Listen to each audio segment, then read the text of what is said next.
pregando em Efésios. Estou na 20ª mensagem no livro de Efésios. E aí estou já iniciando o capítulo 5 hoje. Então, Efésios tem 6 capítulos e eu estou iniciando o 5º. Provavelmente vai ter mais, pelo menos umas 5 ou 6 partes. Mas é muito rico o livro de Efésios. Uma das cartas mais importantes para a igreja de Jesus é a carta de Efésios. E hoje eu vou falar no tema Como vivem os justos, parte 3. Agindo como um filho da luz. Então abra sua Bíblia em Efésios 5, versículo 1. Efésios capítulo 5, versículo 1.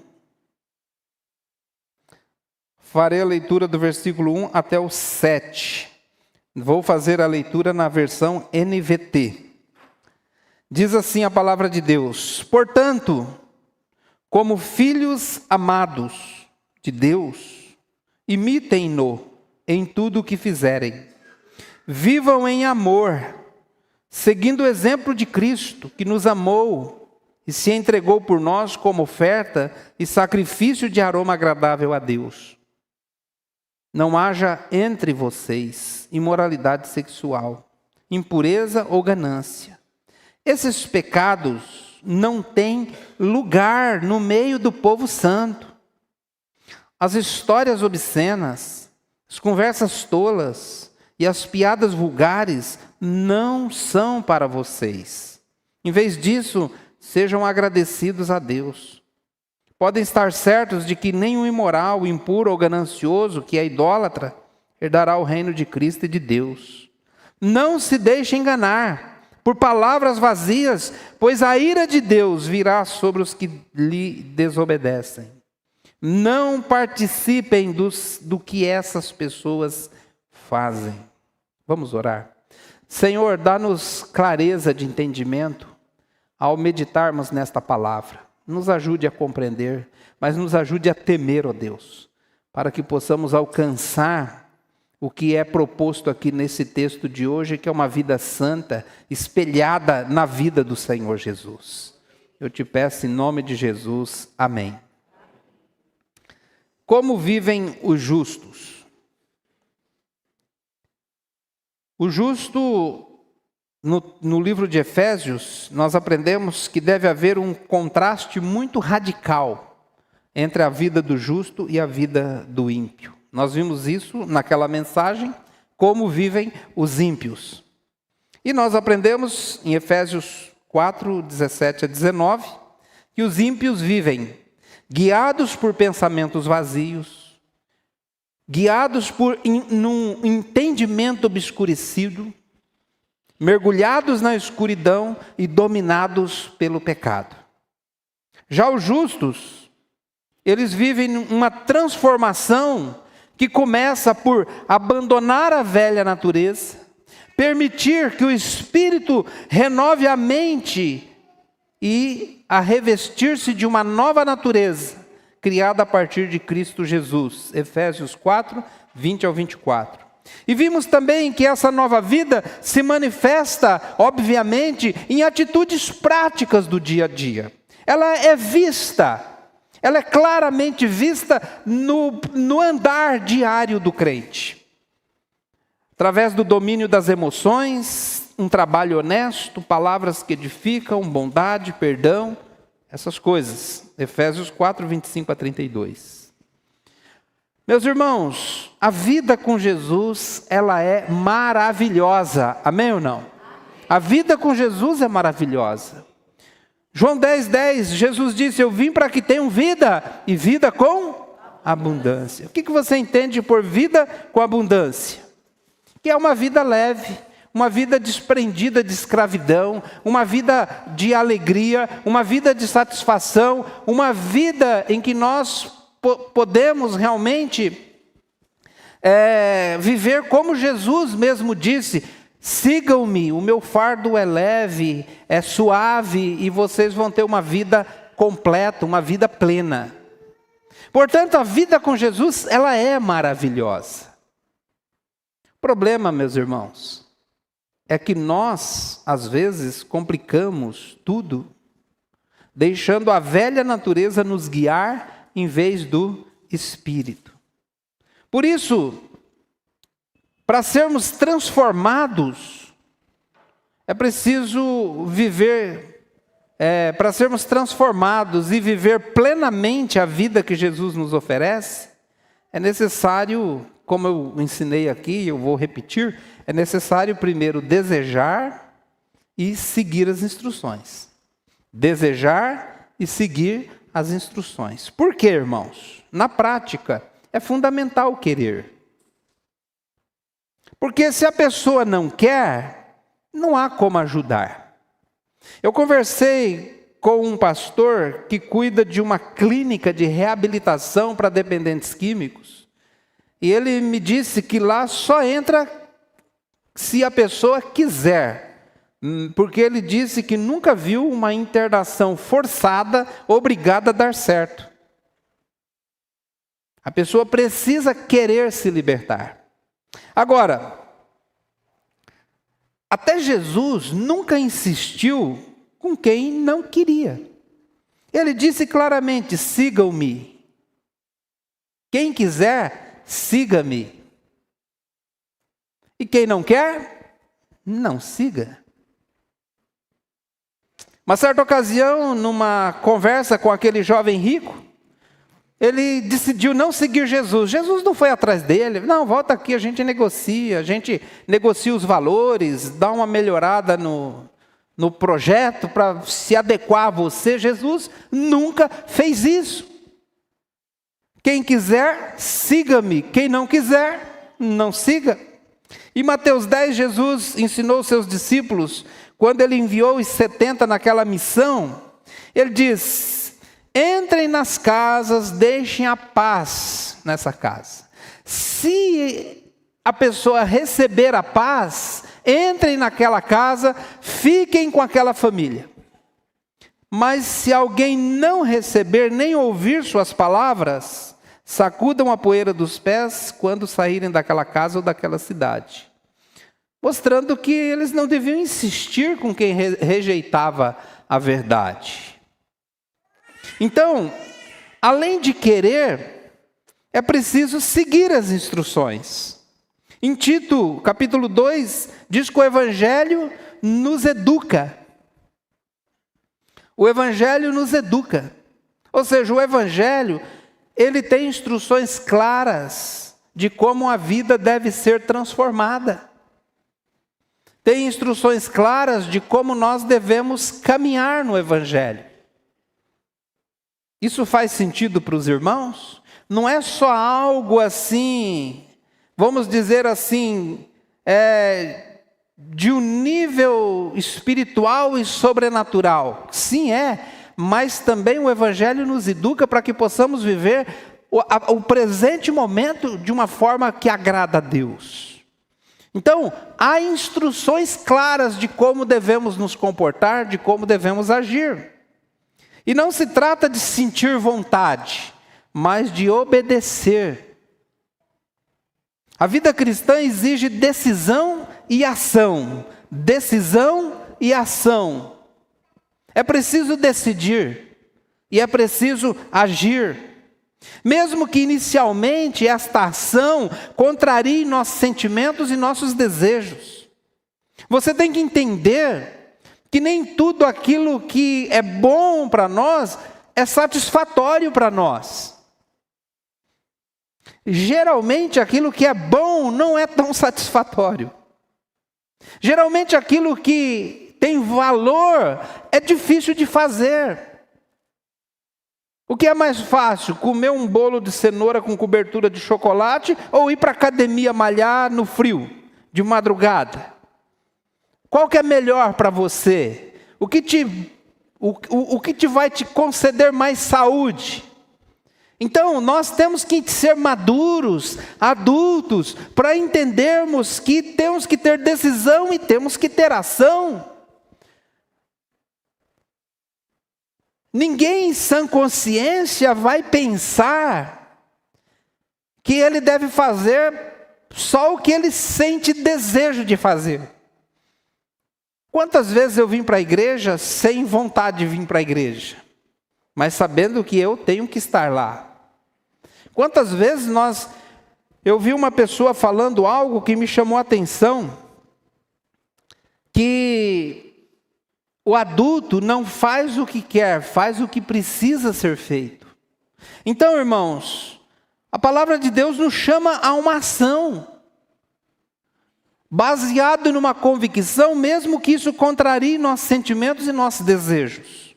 É um processo de desabituar-se e reabituar-se. Esse é o Evangelho. Essa é a proposta do Evangelho. Desabituar-se e reabituar-se. Desabituar-se do velho padrão de vida e reabituar-se aos novos princípios de Deus. Vale a pena que nós relermos isso lá em Efésios 4, 21 ao 24.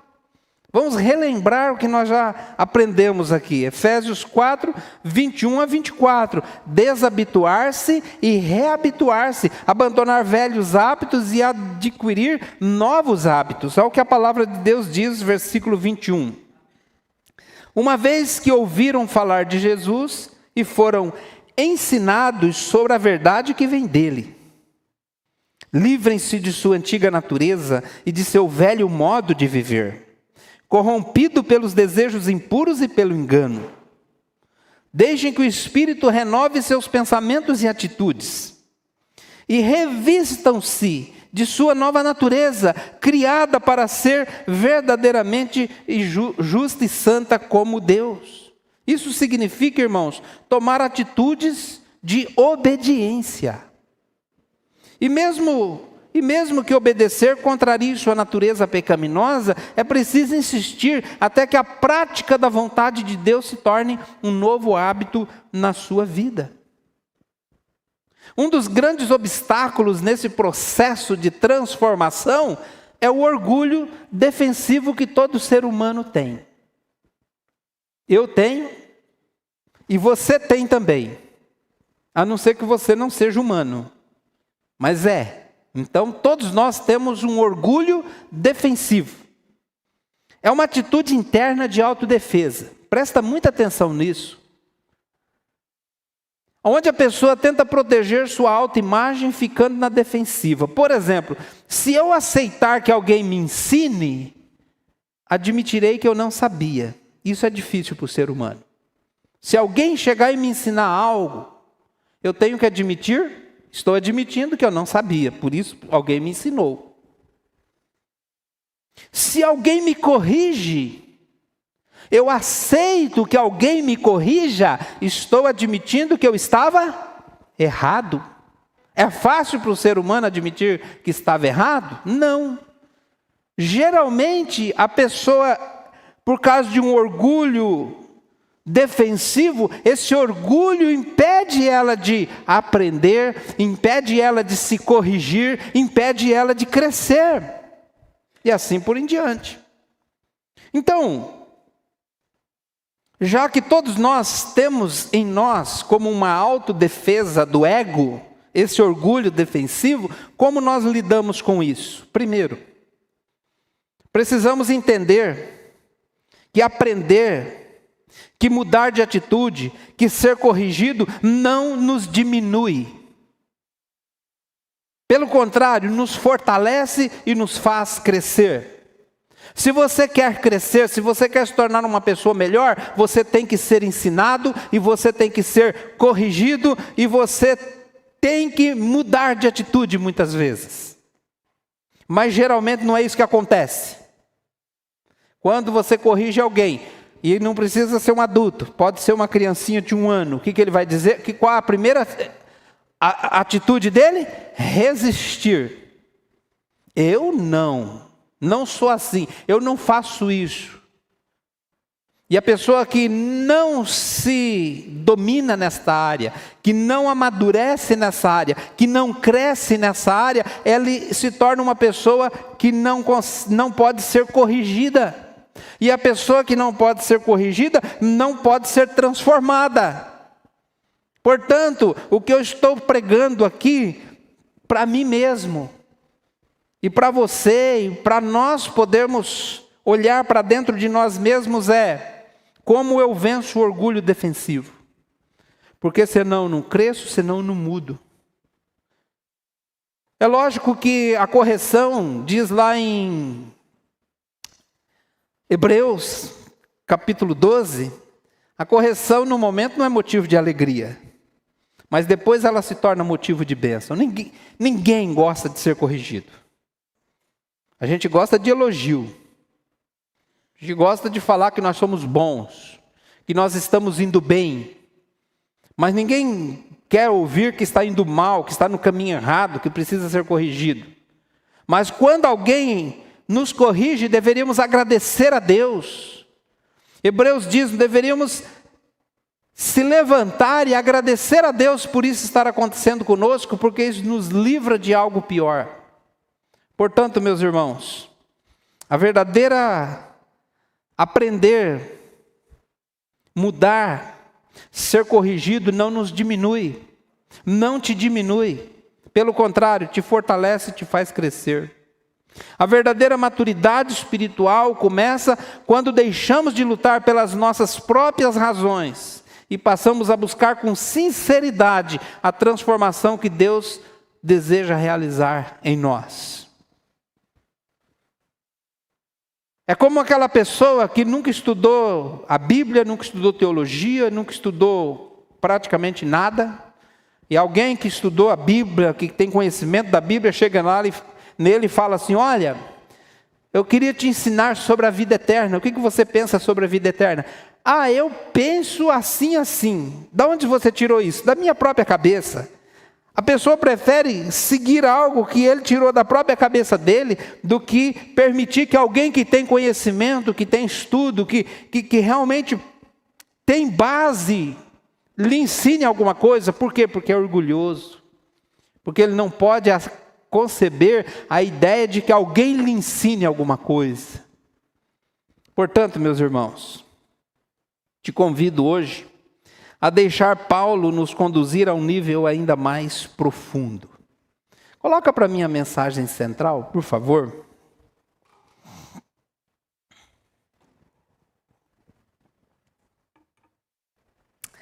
A nova vida em Cristo exige A nova vida em Cristo exige um compromisso diário de imitar Jesus. Rejeitar as obras das trevas e demonstrar, por meio de ações concretas, a transformação que o Evangelho produz em nós. Vamos de novo. A nova vida em Cristo exige um compromisso diário de imitar Jesus. Rejeitar as obras das trevas e demonstrar, por meio de ações concretas, a transformação que o Evangelho produz em nós. Como que os justos vivem? Terceira parte. Em primeiro lugar, os justos vivem amando como Cristo amou. Versículo 1 e 2 do texto que nós lemos diz assim: portanto, como filhos amados, somos filhos amados, sim ou não? Amém, somos filhos amados de Deus. Imitem-no, imitem o Pai amoroso que vocês têm. Não é isso que ele está dizendo? Se eu sou um filho amado, se o meu Pai me ama, então se eu vou imitar meu Pai, eu vou imitar Ele no amor em tudo que fizer. Por isso, o versículo 2 diz: vivam em amor. Vivam em amor, seguindo o exemplo de Cristo, que nos amou e se entregou por nós como oferta e sacrifício de aroma agradável a Deus. Irmãos, a vida cristã começa e se sustenta no amor. Paulo argumenta aqui que os filhos naturalmente imitam seus pais. E Deus é amor.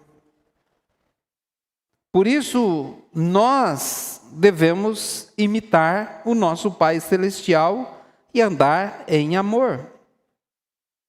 Em João 13:34, Jesus disse: por isso agora eu lhes dou um novo mandamento. Amem uns aos outros, assim como eu os amei. Vocês devem amar uns aos outros. Então, por isso devemos viver em amor, seguindo o exemplo do Senhor Jesus Cristo. O que Jesus Cristo veio fazer no mundo? Ele veio nos amar. Jesus Cristo nos amou. Ele não veio nos julgar. João 3 fala isso. Ele não veio nos julgar. Ele veio nos salvar. Amém, irmãos? Ele se entregou por nós. Ele morreu em nosso lugar. A palavra de Deus diz que não existe demonstração maior de amor do que aquela de alguém dar a vida em favor de outra pessoa. Então, viver em amor significa uma ação habitual, um jeito natural do cristão ser. Isso é verdade, irmãos. Geralmente, quando alguém diz que é cristão, que segue a Jesus, as pessoas já entendem que é uma pessoa o quê? Que bate nos outros, dá tiro para cima, chuta os cachorros. Não, o que eles imaginam? Uma pessoa amorosa. Uma pessoa mais tranquila. Uma pessoa do bem. Uma pessoa da paz. Uma vez eu fui trabalhar num lugar e a pessoa falou: você é crente? Naquela época ainda usava essa expressão. Você é crente? Eu falei: sou sim, graças a Deus. Já percebi que você é uma pessoa do bem, tranquila. E já me colocou a baita de uma responsabilidade também, né? Porque a partir daquele dia já tinha que cuidar mais disso. Mas o cristão, ele é do bem. Você sabia que a maior parte das coisas de ajuda humanitária, por exemplo, foi criada pelos cristãos? Sabia que o hospital foi inventado pelos cristãos? Interessante, né? Que o mundo faz, por exemplo, uma pessoa ficar viciada em drogas. E quem que vai lá depois tirar ele de lá? Os cristãos. Então o cristão, ele é visto, identificado por ser uma pessoa que ama. Assim deve ser. É o jeito natural de ser. Amar aqui não é um sentimento raso, romântico. É um amor sacrificial, que se doa. Então, irmãos, o amor é sacrificial, que se doa, que perdoa, que serve. Cristo não nos amou quando nós merecíamos. Ele nos amou e se entregou por nós quando ainda éramos pecadores. Esse é o modelo do nosso amor. Não é amar quem merece ser amado. É amar como Jesus amou. E se sacrificar. E servir por amor. Eu li um livro chamado Totem da Paz. História de um missionário, não lembro se era americano ou inglês, que foi lá para Papua Nova Guiné, para levar o evangelho até uma tribo que não conhecia Jesus. Chegando lá, eles se revoltaram, mataram um missionário, e a esposa teve que fugir. Anos depois, ela voltou lá, para instalar naquele lugar um novo campo missionário.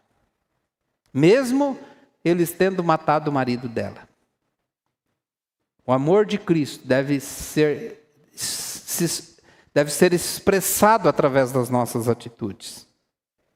Amar como Jesus amou é estar disposto ao alto sacrifício. Por isso, meus irmãos, se você segue a Jesus, se você é cristão, você deve estar disposto a amar pessoas difíceis. Amém ou não? Porque Jesus mesmo falou: amar só quem nos ama é fácil. Fazer o bem só para quem nos faz o bem é fácil. Agora, amar pessoas difíceis é mais complicado. Devemos estar dispostos a perdoar. Devemos estar dispostos a servir. O próprio Cristo disse: eu não vim para ser servido, eu vim para servir e dar a minha vida em resgate de muitos. Segundo lugar, como vive um cristão? O cristão vive rejeitando toda forma de impureza, ganância e imoralidade. Versículo 3 a 7. Então, se amar ao que devemos praticar, há coisas que devemos abandonar e rejeitar de forma absoluta. E aqui ele trata de duas categorias de pecado, dois grupos de pecados. Primeiro, pecados ligados ao sexo. Versículo 3. Que não haja entre vocês imoralidade sexual, impureza ou ganância. Esses pecados não têm lugar no meio do povo santo de Deus. A palavra imoralidade sexual é traduzido da palavra grega porneia, da onde vem a nossa palavra pornografia. O que significa porneia? Toda forma de relação sexual que não seja lícita. Então, o sexo dentro do casamento é abençoado por Deus, mas o sexo fora do casamento, ou qualquer relação sexual ilícita, é porneia. Incluindo aqui adultério, fornicação, pornografia e outras práticas impuras. Mas ele também fala de impureza, que são pensamentos, palavras ou atitudes que poluem a mente e o coração, muitas vezes alimentadas pela cultura ao nosso redor. Mas ele também fala aqui de ganância. E o que ganância tem a ver com isso? É porque esta palavra ganância aqui, no contexto desse versículo, está relacionada a um desejo insaciável por prazer, especialmente no campo sexual. Então, ele diz ganância, que é idolatria. Então a pessoa evolui da imoralidade sexual, que é o sexo ilícito, para a impureza, que são variações da imoralidade sexual. Aí vai entrar, por exemplo, zoofilia, que é sexo com animais, e outras bizarrices, que nem compensa comentar aqui. Mas evolui para a ganância, que é o desejo insaciável por prazer, que é aquilo se tornar uma idolatria para essa pessoa.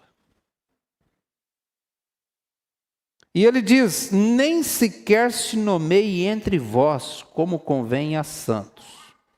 O que é que ele está querendo dizer com isso aqui?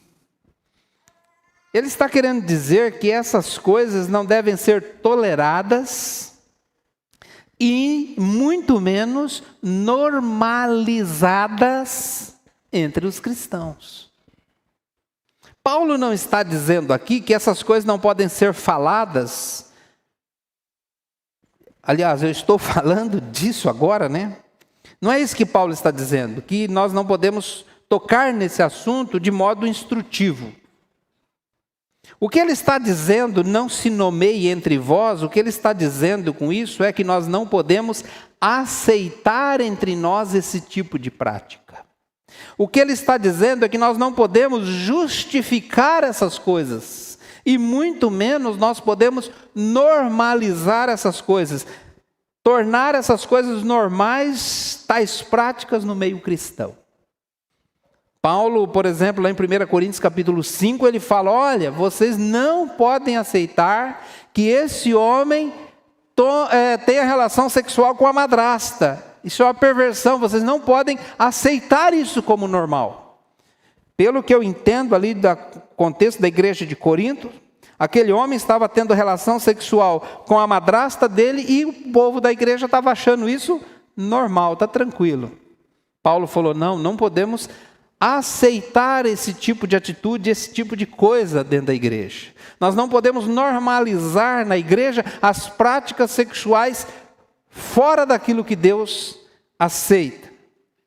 Irmãos, Isso contrasta com a chamada nova moralidade dos nossos dias, em que as experiências sexuais antes do casamento, fora do casamento, ou formas alternativas de prazer, são consideradas como normal. Estamos ou não vivendo esses dias? Estamos vivendo esses dias. Formas alternativas de prazer são consideradas normal. Aí as pessoas justificam: meu corpo, minhas regras, desde que não prejudique ninguém, eu não estou prejudicando ninguém, é comigo mesmo. Irmãos, os pecados do sexo não deviam estar presentes na vida do crente. Por quê? Porque estas coisas não são adequadas para o povo de Deus. Amém, irmãos? Segunda categoria aqui são os pecados ligados à fala, versículo 4. As histórias obscenas, as conversas tolas e as piadas vulgares não são para vocês. Não são para vocês.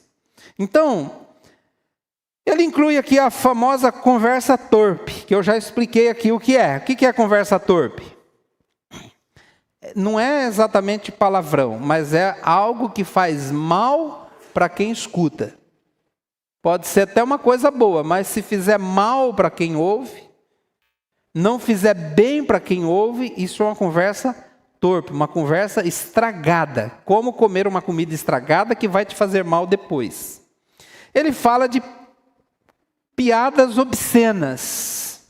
O que é piadas obscenas? Piadas com conteúdo sexual, com coisa imoral, né? Então são coisas obscenas. O crente não deve participar disso.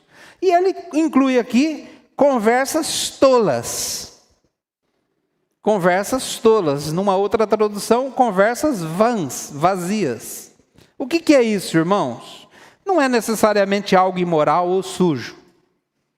Mas é algo que é inútil, raso, sem propósito, sem peso, sem valor. É equivalente aí na gíria, o pessoal fala de papo furado, conversa fiada. Imagina você, um crente, como diz lá em Efésios, acho que é Efésios capítulo 6, né, que ele vai falar lá, remindo o tempo porque os dias são maus. Remir o tempo é aproveitar bem cada oportunidade. Estamos vivendo dias ruins, não podemos perder nosso precioso tempo.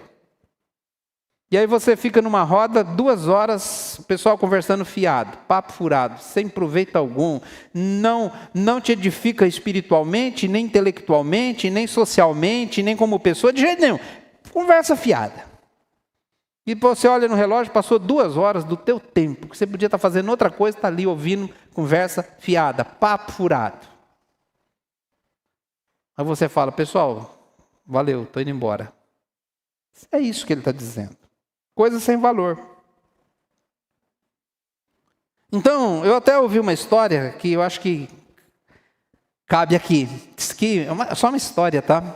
Diz que Albert Einstein foi numa festa e, como não conhecia ninguém, foi logo tentando se misturar aos convidados. Chegou numa pessoa e disse: oi, como vai? A pessoa respondeu: estou bem. Aí o Albert Einstein falou: qual é seu QI? Ele falou: meu QI é 250. Aí diz que Einstein falou assim, começou a conversar sobre física quântica, teoria da relatividade, sobre a bomba de hidrogênio, sobre Deus, sobre a origem do universo. Deixou aquela pessoa, andou mais um pouco, e encontrou uma outra pessoa e falou: qual é seu QI? Ele falou: meu QI é 100. Aí ele pegou e falou, então começou a conversar com aquela pessoa sobre política, desigualdade social, questões internacionais, guerras.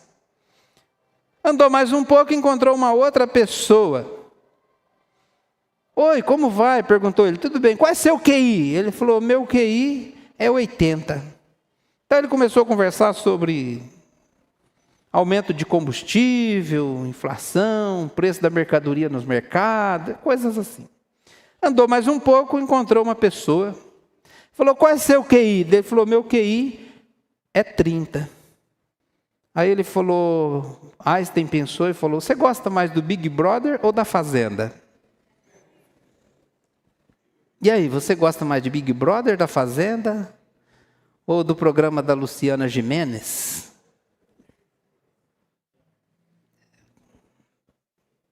Isso é conversa tola.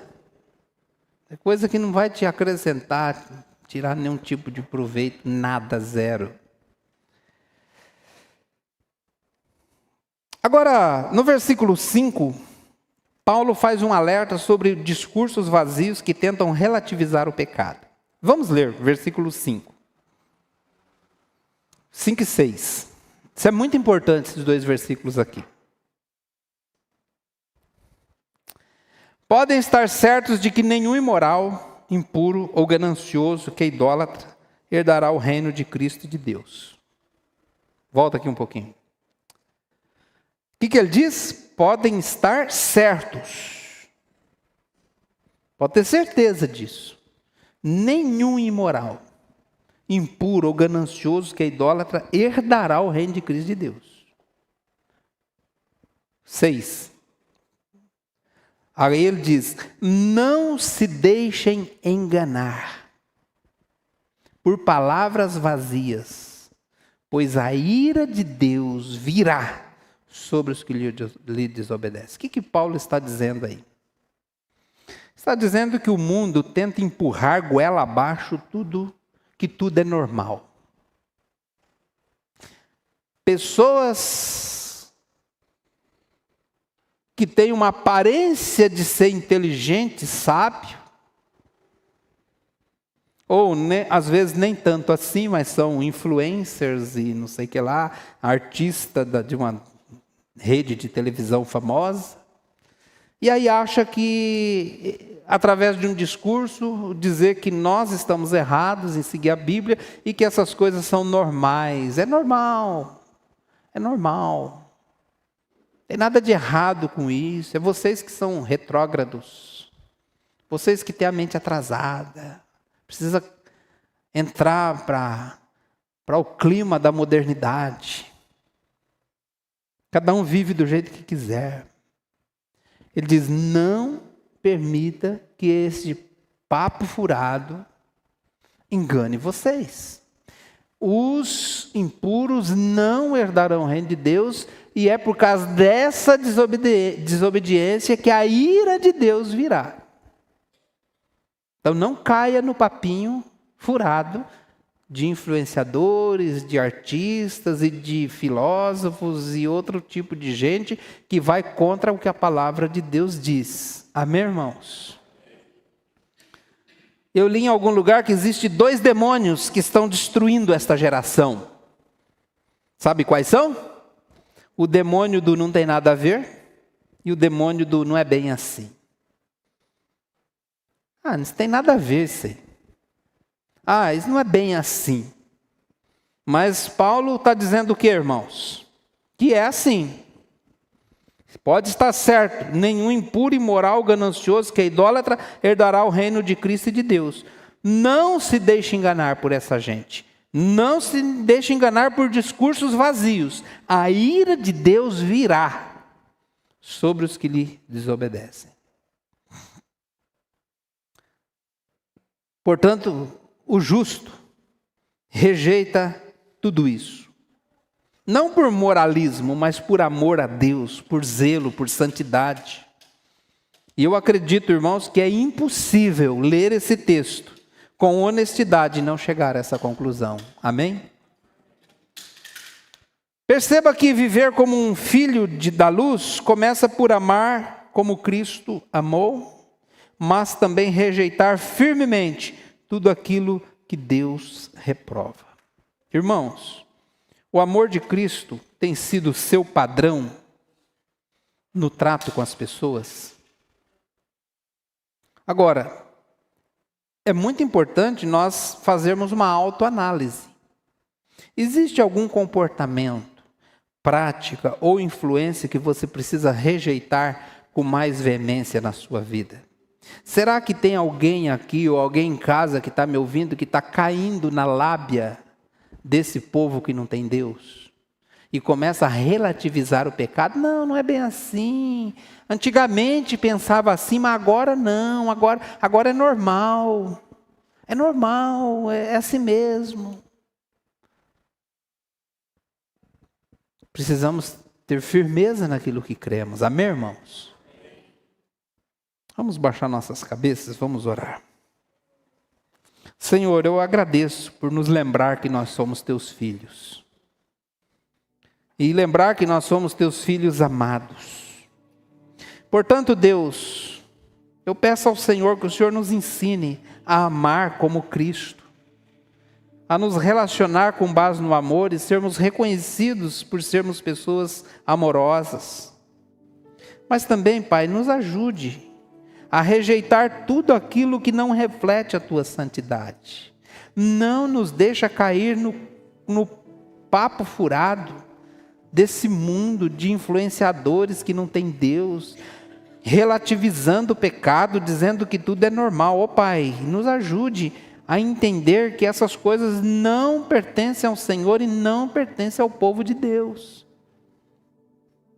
Nos ajude, Pai, para que possamos, com a tua ajuda, viver para te agradar.